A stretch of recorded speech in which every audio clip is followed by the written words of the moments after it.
सारा आकाश राजेंद्र यादव द्वारा लिखा हुआ आईएससी क्लास 12 एंड क्लास 11 दोनों के लिए इम्पॉर्टेंट है। तो भाग 2 अध्याय 2 पढ़ने जा रहे हैं हम लोग इसका। वे हंसी कह कहे, यानी बड़ी हंसी हो रही थी, बातचीतें हो रही थी, बड़ी हंसी और बातचीत, खिलखिलाहट, लोगों का हंसना, मजाक करना, शहनाई वालों का एक दूसरे के मुंह की ओर शहनाई घुमा घुमा कर जोर से बजाना, ये सब कुछ चल रहा था। लेकिन मुझे ऐसा लग रहा था जैसे कोई तूफान किसी भारी गुंबद में बंद हो गया है। मतलब मन स्थिति समर की ऐसी लग रही थी कि जैसे कोई बड़ा सा गुंबद है और गोल गुंबद के अंदर तूफान बंद हो गया है। गूंज गूंज कर वह तूफान घूम घूम कर इधर से उधर फुफकार रहा है बाहर निकलने के लिए, लेकिन बाहर निकलने का रास्ता नहीं पा रहा है। मेरी मन की दशा कुछ ऐसी ही थी। मालूम नहीं मेरा विवाह ये जो हुआ ये अच्छा हुआ या बुरा। सुहाग रात आई और आकर चली गई। सच ही मैं उससे नहीं बोला। समर बता देना चाहता है कि जैसा मैंने ठाना था मैंने वैसे ही किया। अभी तक हमको डाउट लग रहा है कि सुहाग रात के दिन जो मैंने अपनी पत्नी से बातचीत नहीं किया, वो क्या भगवान से जो मैंने प्रार्थना मांगा था वो भगवान का मेरा प्रार्थना स्वीकार कर लेना था या फिर मेरा दुर्भाग्य का शुरुआत। मुझे समझ में नहीं आ रहा था। मैं बहुत भावुक हूँ भाई, बहुत इमोशनल आदमी हूँ, और जो इमोशनल होते हैं वो बड़े कमज़ोर होते हैं, तो मैं भी हूँ। भावों और कमज़ोरियों के उफान में बड़ी जल्दी बह और बहक जाता हूँ, और उस समय कोई किनारा मुझे नहीं मिल पाता। हल्के से धक्का देकर भाभी ने पीछे से किवाड़ बंद कर दिया। सुहाग रात के दिन की बात बता रहा है। तो मैं कमरे में आ गया। उस समय प्रभा जंगले से सिर रखे खड़ी थी। एक दरवाजा जंगला था, जंगले में सिर लगा के खड़ी थी। ऐसा लग रहा था जैसे खड़ी खड़ी सो गई हो, एकदम स्टैचू की तरह। थोड़ी देर यूं ही खड़ा रहा मैं, और फिर धीरे से जाकर पलंग के सिरहाने, मतलब पलंग का जिधर सिर रखा जाता है उस तरफ जाकर मैं बैठ गया। ऐसे बैठा जैसे लग रहा था मुझे डर लग रहा हो। सोचा था कि चुपचाप जाकर पलंग पर सो जाऊंगा, और सोने के बाद सुबह से पहले जागना मैंने जाना नहीं। सुबह के पहले तो मैं कभी जागता हूँ नहीं, तो मैंने सोचा था जाके सो जाऊंगा और देर तक सुबह सोता रहूंगा, तब तक वो कमरे से बाहर निकल जाएगी। इस समय मेरा दिल धड़क रहा था और सारी शक्ति की चट्टानें जैसे डायनामाइट के विस्फोट से फट जाने को तैयार थी। अपने आत्मविश्वास और दृढ़ता को समेट समेट कर ला रहा था। मेरे अंदर का कॉन्फिडेंस और डिटर्मिनेशन दोनों को समेट के ला रहा था। लड़के मुझे जाने क्या क्या बताने को उत्सुक थे। मेरे दोस्त लोग न जाने क्या क्या सुहाग रात से जुड़ी हुई कुछ कुछ टिप्स हमको दे रहे थे। मूर्ख लड़के, वे उन हजारों लड़कों की तरह थे।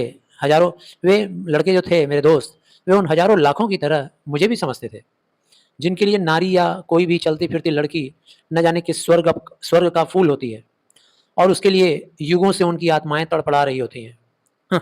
वो लोग भी मुझे ऐसे ही सोच रहे थे। तांगे में जाती हुई लड़कियों के पीछे अपना रास्ता छोड़कर वे मीलों मीलों केवल उसका दर्शन सुख लेते चले जाते थे। इस टाइप के वो लड़के हैं। मैं उन जैसा तो था नहीं। मेरा रास्ता उनका रास्ता नहीं था। मन ही मन में दोहराता रहा पलंग पर बैठे बैठे, नारी अंधकार है, नारी मोह है, नारी माया है, नारी देवत्व की ओर उठते मनुष्य को बांधकर राक्षसत्व के गहरे अंधेरे कुओं में डाल देती है। नारी पुरुष की सबसे बड़ी कमजोरी है। यही सब मेरे बातों में दिमाग में चल रहा था। यही सब बातें मेरे दिमाग में चल रही थी। मेरा रास्ता हजारों लाखों लड़कों का रास्ता नहीं है।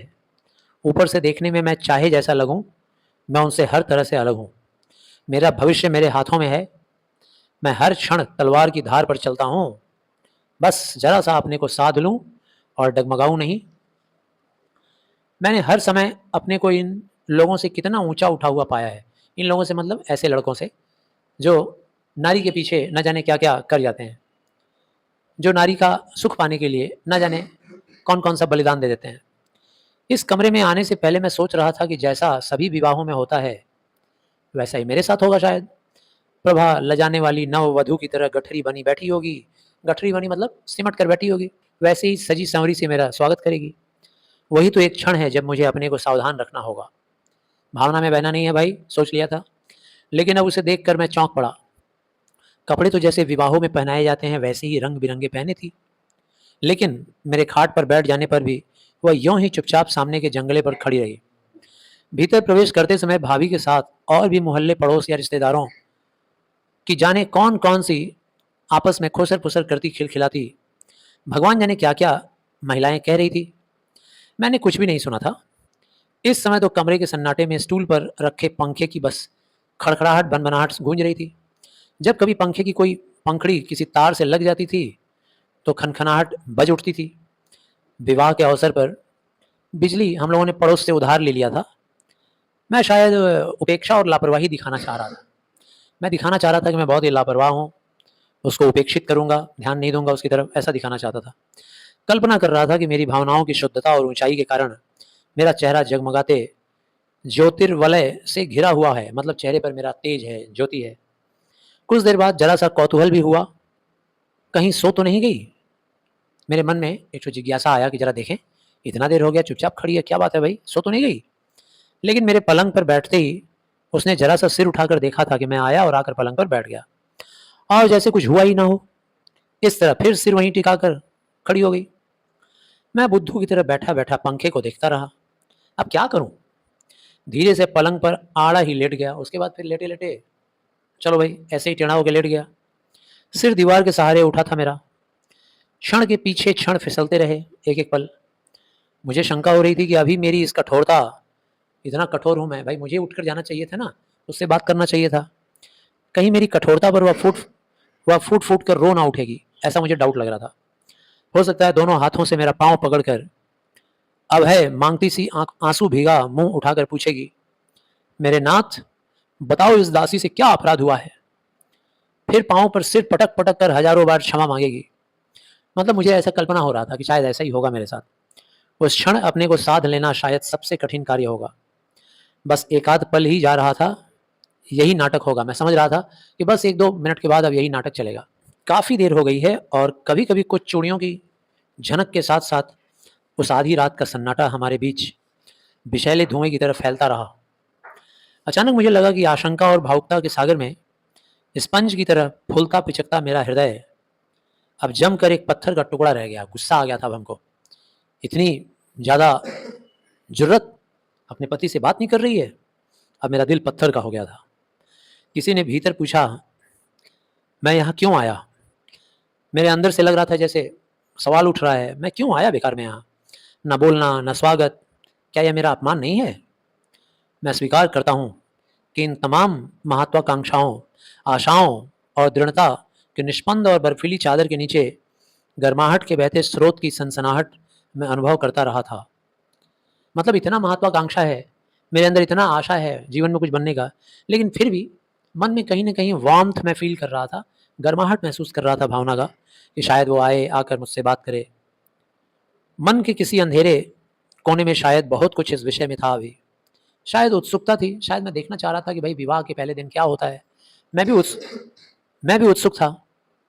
शायद मिठास, कुछ मीठा घटना होता हो।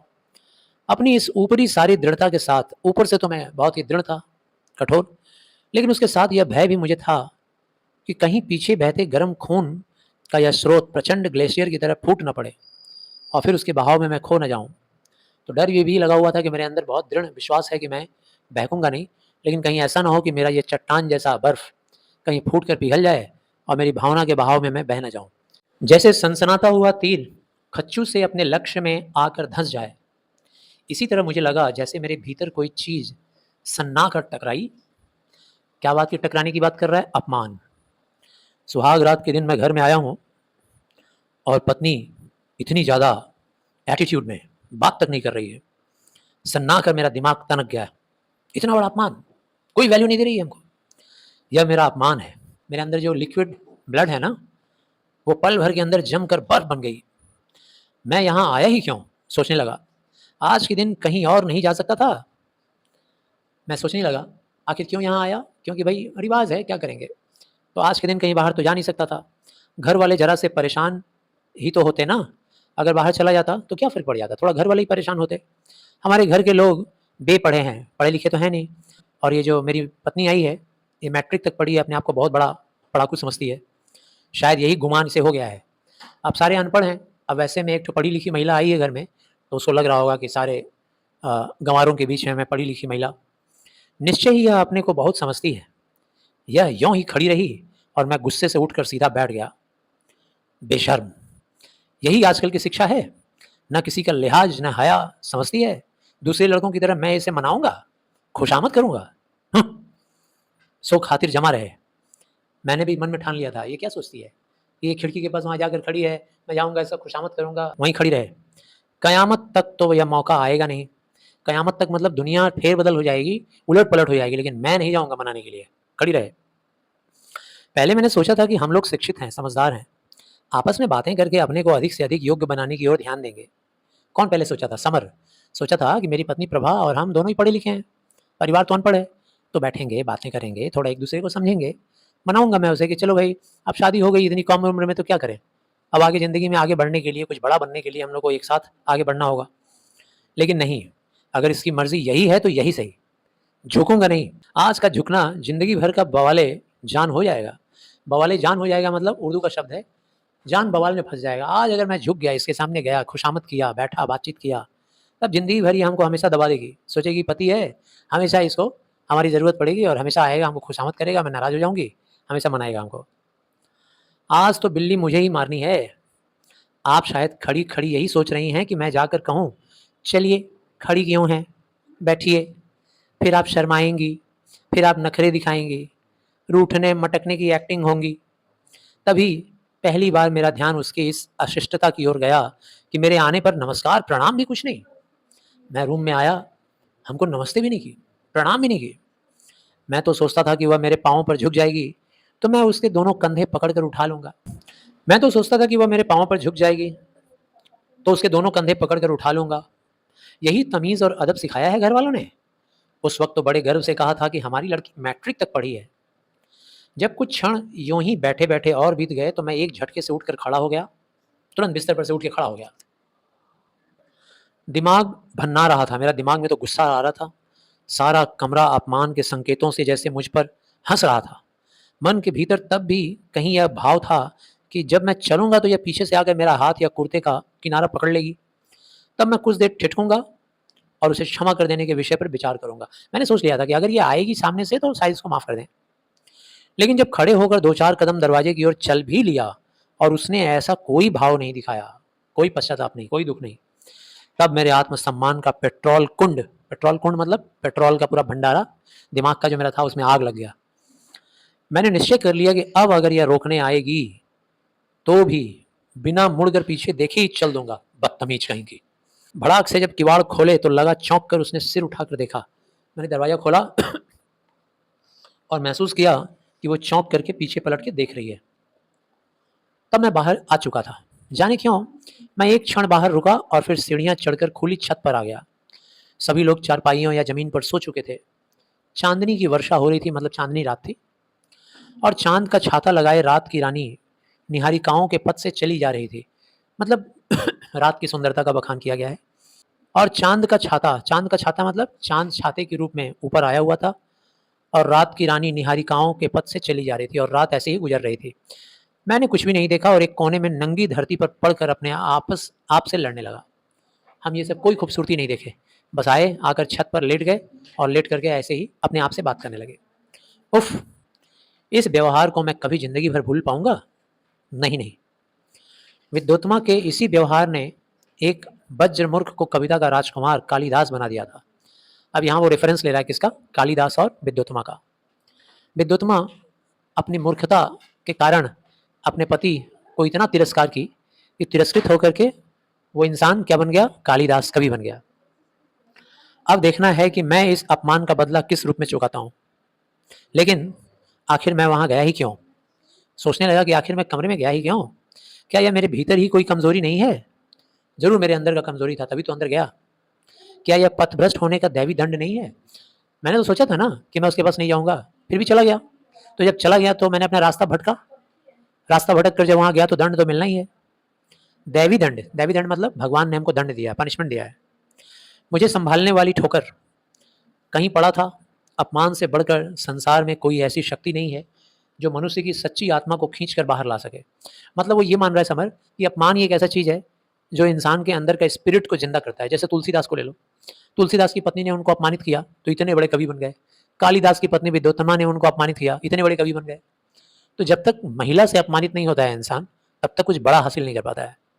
अब मुझे देखना है कि मेरी आत्मा में कितनी शक्ति है।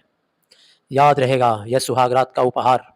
जो हुआ अच्छा ही हुआ, वह रास्ता मेरा था भी नहीं। जिस रास्ते पे मैं आज गया था, भूल से चला गया था, कमरे में, वो रास्ता मेरा था नहीं। मैं गलती कर दिया, इसी काम को सज़ा मिला है। मुझे ऐसा लगा जैसे मैं अपने भाग्य की गति स्पष्ट देख रहा हूँ। जैसे वो सारे इधर-उधर के रास्ते को बंद करता हुआ एक निश्चित रास्ता मेरे लिए खोले जा रहा है और निश्चय ही वो रास्ता ऊँचाई का रास्ता है, मानवता का रास्ता है। और तब मुझे अचानक एहसास हुआ, मुझे साफ-साफ दिख रहा है मेरा भाग्य भविष्य में चमकने वाला है। क्यों? अब मैं इस पत्नी के झंझट में नहीं पड़ूँगा। और इसी दिमागी उठा-पटक में कब मेरी आँखें बुरी तरह डबडबा आई मतलब आँखें आँसुओं से भर गई। लाख कोशिश करने पर भी मैं अपने आप को सँभाल ना सका। क्यों रो रहा है? इसलिए रो रहा है क्या कि पत्नी ने उसको वैल्यू नहीं दिया? नहीं, इसलिए रो रहा है मेरा अपमान हुआ है। मैं आखिर गया क्यों? हम तो कभी ज़िंदगी में शादी करना ही नहीं चाहते थे। ज़बरदस्ती लोगों के कहने पे, परिवार के कहने पे शादी किया। और जब गया, पहली मुलाकात हुई, तो इतना बुरा अनुभव। लो, अपमान झेलो अब। पहले तो गिड़गिड़ा रहा था, भाग्य का दोष लगा रहा था। और मेरी आँखें भर गई। अपलक आकाश की ओर ताकती खुली आँखों से चुप-चुप आँसू बहते रहे। हे भगवान! यह मेरे गले में क्या बाँध दिया तुमने?